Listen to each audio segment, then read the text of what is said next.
What you say now? ఆవిడ ఒక సోదరిగానే కాదు,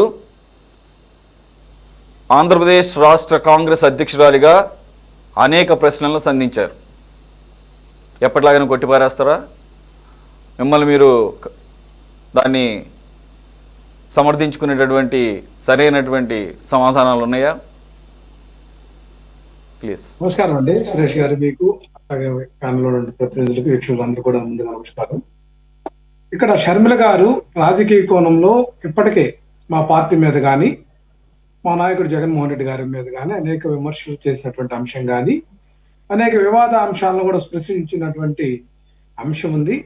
అది ఆమె వ్యక్తిగతమా లేకపోతే పార్టీ పరంగా అనేది షర్మిల గారు ఎక్కడ స్పష్టం చేసేటటువంటి పరిస్థితి ఏ రోజు మాట్లాడలేదండి. వాళ్ళ పార్టీ ఒక ఇంట్రెస్టా లేకుంటే ఆమె యొక్క వ్యక్తిగతంగా మాట్లాడుతుంది అనే దాని దగ్గర కొంచెం అక్కడ తేడా ఉంది. ఎందుకంటే ఆవిడ గతంలో వైఎస్ఆర్ తెలంగాణ పార్టీ ఏదైతే మా పార్టీ తోటి విభేదించిన తర్వాత వైఎస్ఆర్ తెలంగాణ పార్టీ పేరుతోటి తెలంగాణలో పార్టీ పెట్టి అక్కడే నా యొక్క జీవితం అంతా అక్కడే అంకితం అని చెప్పేసి అక్కడ కొంతమందిని పోగేసి వాళ్ళందరికి కూడా కొన్ని విషయాలు చెప్పి హామీలు ఇచ్చినటువంటి పరిస్థితి చూసాం.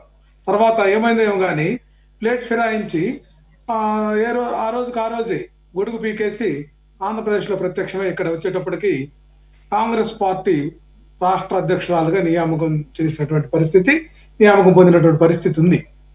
అయితే ఆవిడ ఎన్నికలప్పుడు చేసినటువంటి హంగామా అంతా కూడా చంద్రబాబు నాయుడు గారికి ఉపయోగపడే రీతిలో ప్రవర్తించింది తప్ప ఎక్కడా కూడా కాంగ్రెస్ పార్టీ స్టాండ్ లో పనిచేసినటువంటి విధానం కానీ వైఖరి కానీ మనకు కనిపించలేదు. కేవలం ఏదైతే తెలుగుదేశం పార్టీ అధీనంలో ఉన్నటువంటి కూటమి ప్రభుత్వానికి లాభం చేకూర్చేటటువంటి స్టెప్లు వేశారనేది మనకు అంతా అర్థమైంది. అంటే లోపాయకారిగా వాళ్ళ యొక్క విధానం ఏంటంటే మనకు తెలుసు. ఇక్కడ పరిస్థితి ఏంటంటే చాలా విచిత్రమైన పరిస్థితి తెలుగు రాష్ట్రాల్లో. అక్కడ కాంగ్రెస్ పార్టీ తెలంగాణకి అధ్యక్షుడిగా రేవంత్ రెడ్డి గారు ఉన్నారు, అట్లాగే తర్వాత ముఖ్యమంత్రిగా కూడా అయ్యారు. ఆయన చంద్రబాబు నాయుడు గారి యొక్క ఆదేశానుసారం ఆయన యొక్క సూచనల మేరకు పనిచేస్తాడనేది జగమెరిగినటువంటి సత్యం. అట్లాగే ఈ యొక్క ఆంధ్రప్రదేశ్ లో షర్మిల గారు ఏ విధానంలో నడుస్తున్నారు అనేది ఆమె ఆత్మవిమర్శ చేసుకోవాల్సినటువంటి పరిస్థితి ఉంది. మా నాయకుడు జగన్మోహన్ రెడ్డి గారిని ఈ రోజు ఆవిడ విమర్శిస్తే అది ప్రజలు ఎట్టి పరిస్థితిలో కూడా సహించే పరిస్థితి లేదు. ఇది రాజకీయ కోణమా, వ్యక్తిగత కోణమా, లేకపోతే వాళ్ళ యొక్క పార్టీ వైఖరి అనేది ఆవిడ స్పష్టం చేయకుండా ఏదంటే అది నోరు పారేసుకున్నందువల్ల ఆవిడ పలుచునవుతుంది తప్ప ఆవిడ యొక్క విధానం ఎక్కడా కూడా కాంగ్రెస్ పార్టీ అంశంలో కూడా ఆవిడ వచ్చిన తర్వాత రాకముందు చూస్తే ఆవిడ వచ్చిన తర్వాత వచ్చినటువంటి మైలేజ్ ఏంటనేది కూడా కాంగ్రెస్ పార్టీ నేతలు ఆలోచించుకోవాల్సినటువంటి పరిస్థితిలో ఉంది. ఆవిడ మీద కూడా రకరకాల అనుమానాలు నివృత్తి చేసుకునేటటువంటి విధానంలో క్యాడర్ డిస్కషన్ జరుగుతున్నటువంటి పరిస్థితి ఉంది. ఇక్కడ మా నాయకుడు జగన్మోహన్ రెడ్డి గారి యొక్క ప్రతిపాదన దాన్ని ఆమె జోక్ గా వివరిస్తే మనం ఏం చేయలేము. అది ఆమె యొక్క వ్యక్తిగత అభిప్రాయమా, పార్టీ అభిప్రాయం చెప్పాలి. అట్లాగే మేము చెప్పినటువంటి అంశం, మా నాయకుడు చెప్తున్నటువంటి అంశం భవిష్యత్తుకు మార్గదర్శకంగా ఉండబోయేటటువంటి అంశంగా పేర్కొన్నటువంటి దాన్ని మీరు రాజకీయ పార్టీలుగా, ఎందుకంటే మా పార్టీకి అపోజిషన్ గా ఉన్నటువంటి అన్ని పార్టీలు కూడా వాళ్ళ యొక్క విధానం వ్యతిరేకించేటటువంటి పరిస్థితి ఉంది.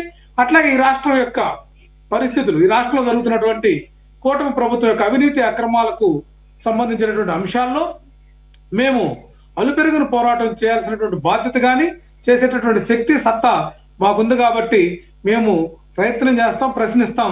దాన్ని జీర్ణించుకోలేనటువంటి వ్యక్తులు, మా యొక్క పార్టీ యొక్క ఆలోచన విధానం కానీ లేకపోతే ముందు చూపు ఆలోచనలు కానీ జీర్ణించుకోలేనటువంటి వ్యక్తులు తమ పార్టీల చాటును మాట్లాడుతున్నటువంటి వైఖరే తప్ప వాళ్ళకు స్పష్టమైనటువంటి విధానం ఎక్కడా లేదు. ఈ రోజు చంద్రబాబు నాయుడు చేస్తున్నటువంటి విధానం కరెక్ట్ అని చెప్పమనండి.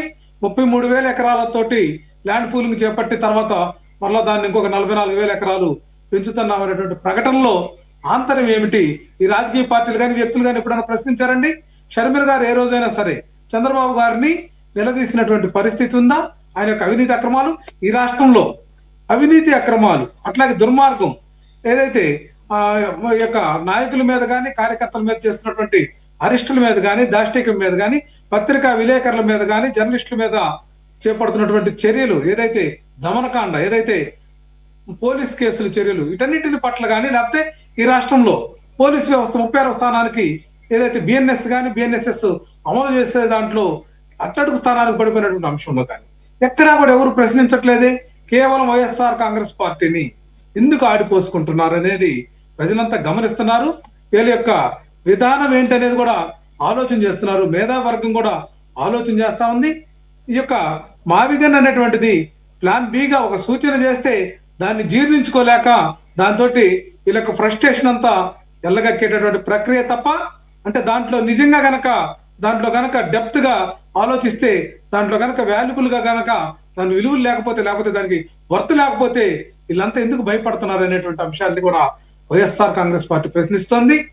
ఈ విషయాలన్నింటినీ కూడా ప్రజలు గమనిస్తున్నారని తెలుసుకోవాలని ఈ సందర్భంగా మేమైతే మాత్రం వాళ్ళకి హెచ్చరిస్తున్నామండి. Right right right okay. మరి ఏం చేశారు? 2024 ఎలక్షన్స్ అయిపోయి 22 నెలలు అయింది. అమరావతి ఒక పక్కన బిల్లు పాస్ అయిపోయి పార్లమెంట్లో గెజెట్ నోటిఫికేషన్ వచ్చేసిన తర్వాత మావిగన్ గుర్తొచ్చిందా? అదేదో కనీసం బిల్లు ప్రతిపాదన చేయకముందన్నా కానీ చెప్తే కనీసంగా అరే బాగుందిరా, ఒక బాధ్యత గల ప్రతిపక్ష నేతగా ఒక ఆల్టర్నేటివ్ ఇచ్చాడు, ఇది కాస్ట్ ఎఫెక్టివ్ అంట అని చెప్పేసి ఆలోచిస్తారు.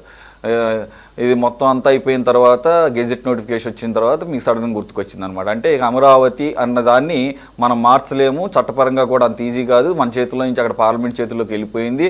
ఫ్యూచర్లో కూడా దాన్ని ఏమంటారంటే స్లైటెస్ట్ పాసిబిలిటీ అంటే almost like less than 1% possibility ఉండే కాబట్టి ఇక అమరావతి అనేది కదపలేము. అమరావతి క్రెడిబిలిటీ చంద్రబాబు నాయుడుకి వస్తుంది కాబట్టి ఇక మళ్ళీ దీని మీద ఎట్లా అంటే మరొక ప్రతిపాదనతో ప్లాన్ బి అని చెప్పేసి ముందుకొచ్చి అక్కడ ఈ రకంగా అవినీతి జరుగుతుంది. అవినీతి జరిగితే ఖచ్చితంగా, అవినీతి జరగకుండా ఎక్కడ ఉండదు, ఏ ప్రాజెక్టులైనా ఉంటుంది, ఖచ్చితంగా బయట పెట్టాల్సిందే. మీరు బయట పెడితే దాని మీద ఆ పోరాటానికి అందరూ కూడా ఏదైతే ప్రతిపక్షాలు ఉంటాయో అలాగే మాలాంటి మీడియా సంస్థలు ఉంటాయో అందరూ కూడా మద్దతు తెలుపుతారు. అది చేయకుండా ఒక కొత్త పదాన్ని సృష్టించి ఇప్పుడు దీని గురించి ఆలోచించండి అని చెప్పడం ద్వారా ఏం సాధిద్దామని 22 నెలల్లో ఆ పని చేయొచ్చు కదా కనీసంగా. అదొకటి ఫస్ట్ పాయింట్. రెండో పాయింట్, మీకు లాస్ట్ టైం డిబేట్లో కూడా మీరు ఆంధ్ర పోలీసింగ్ పర్ఫార్మెన్స్ గురించి బిఎన్ఎస్ సెక్షన్స్ లేకపోతే వాటి ఇంప్లిమెంటేషన్లో 30వ స్థానం 31వ స్థానం అన్నారు. నేను ఆ రోజు మీకు నేను లైవ్లో వినిపించాను. తర్వాత మీరు నాకు ఒకటి పంపిస్తే నేను మీకు ప్రైవేట్గా కూడా నేను కొన్ని డాక్యుమెంట్స్ పంపించాను. దాంట్లో క్లియర్గా చెప్తోంది లేటెస్ట్ ఇయర్ ఎండింగ్ 2025కి సెంట్రల్ గవర్నమెంట్ రిలీజ్ చేసిన డేటా ప్రకారంగా పోలీసింగ్ 2nd ప్లేస్లో ఉంది ఇండియాలోనే. అలాగే వేరే డిపార్ట్మెంట్లో 4th 3rd ప్లేస్, ఆ రకంగా లెస్ దాన్ 5 ప్లేసెస్లోనే ఉందని చెప్పేసి మళ్ళీ ఇప్పుడు మీరు మళ్ళీ దాన్నే రీఇటరేట్ చేస్తున్నారు. చేయగలిగింది ఏం లేదు. మీరు పట్టుకుని ఎప్పుడైనా కానీ మనం మాట్లాడేదానికి కొంత క్రెడిబిలిటీ ఉండాలి, అట్లీస్ట్ దగ్గరగా ఉండాలి.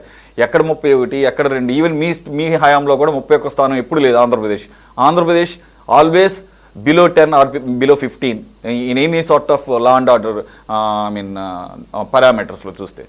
నాకు ఆ మాత్రం అంటే రాంగ్ ఇన్ఫర్మేషన్ ఇక్కడ ప్లాట్ఫామ్ మీద నుంచి వెళ్ళకూడదు కాబట్టి నేను క్లియర్ చేశాను. అట్లా ఏమన్నా కానీ తప్పులుంటే ఎవరైనా కానీ కరెక్ట్ చేయొచ్చు, ఇంక్లూడింగ్ యూ ఆర్ ఎల్నిస్ట్ గారు ఎవరైనా కానీ. సురేంద్ర నాయుడు గారు,